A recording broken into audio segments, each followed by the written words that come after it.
conference, I'd like to now introduce a guest, Harry Smith. Harry is a survivor of the Great Depression, a Second World War RAF veteran, and an activist for the poor and for the preservation of social democracy.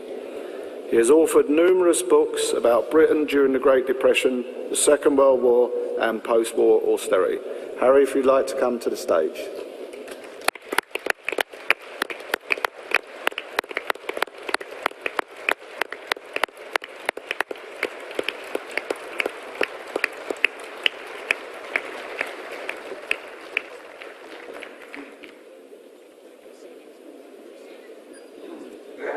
As you can see, I'm not athletic. Well,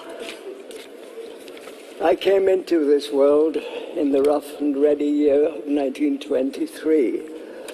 I'm from Barnsley, and I can tell you that my childhood, like so many others from that era, was not like an episode from Downton Abbey. Instead,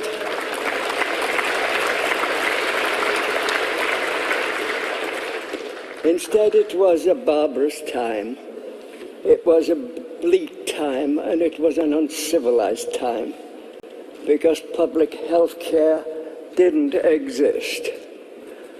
Back then, hospitals, doctors, and medicine were for the privileged few, because they were run by profit rather than for vital state service that keeps a nation's citizens and workers fit and healthy.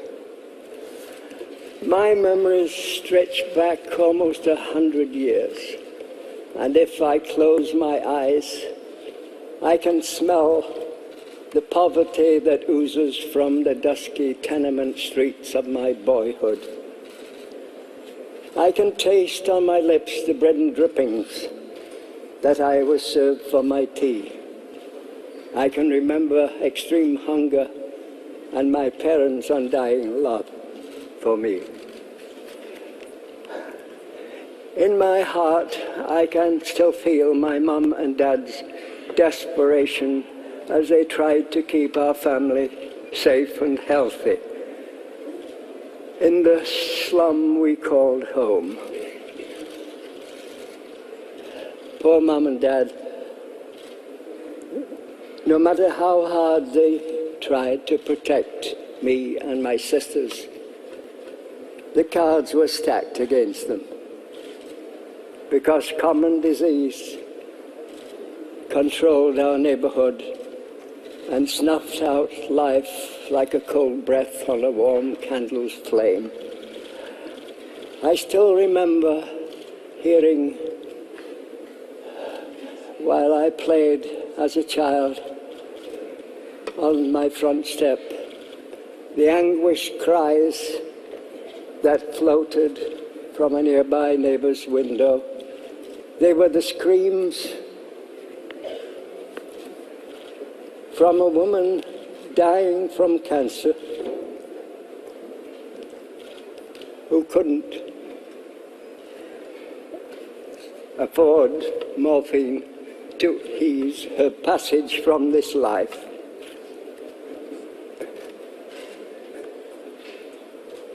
No one in our community was safe from poor health, sickness and disease.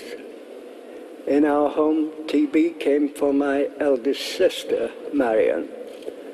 Tuberculosis tortured my sister and left her an invalid that had to be restrained with ropes tied around her bed.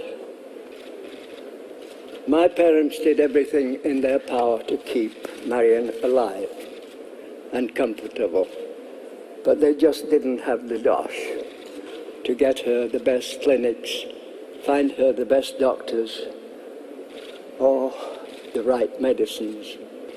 Instead, she wasted away before our eyes until my mother could no longer handle her care, and she was dispatched to the workhouse infirmary, where she died at the age of 10, 87 years ago. Mom and Dad couldn't afford to bury their darling daughter So like the rest of our country's indigent, she was dumped in a nameless into a pauper's pit. My family story isn't unique. Sadly, rampant poverty and no health care were the norm for the Britain of my youth. That injustice galvanized my generation to become, after the Second World War, the tide that raised all boats. It is why, for me, in 1945, after a long, hard Great Depression and a savage and brutal war, at the age of 22 and still in the RAF, I voted for the first time. Election Day 1945 was one of the proudest days in my life. I felt that I was finally getting a chance to grab destiny by the shirt collar, and that is why I voted Labour and for the creation of the NHS.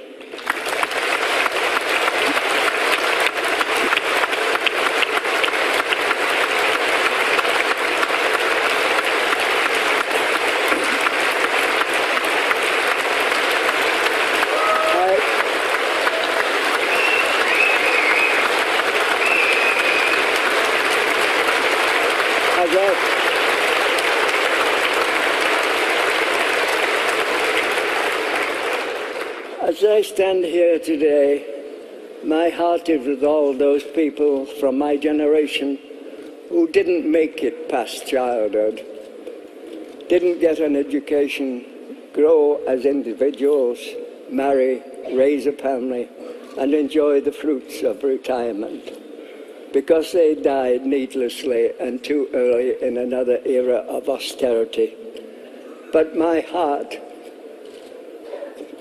is also with the people of the present, who, because of welfare cuts and austerity measures, are struggling once more to make ends meet, and whose futures I fear for.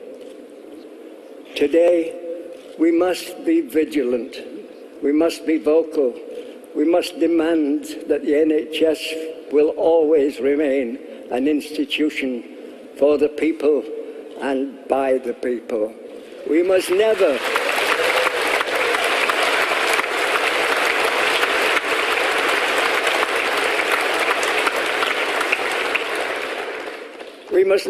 ever let the NHS free from our grasp, because if we do, your future will be my past.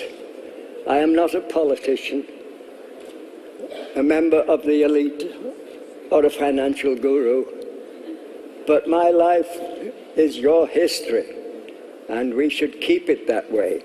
So say it loud and say it clear in this hall and across this country. Mr. Cameron, keep your mitts off my NHS.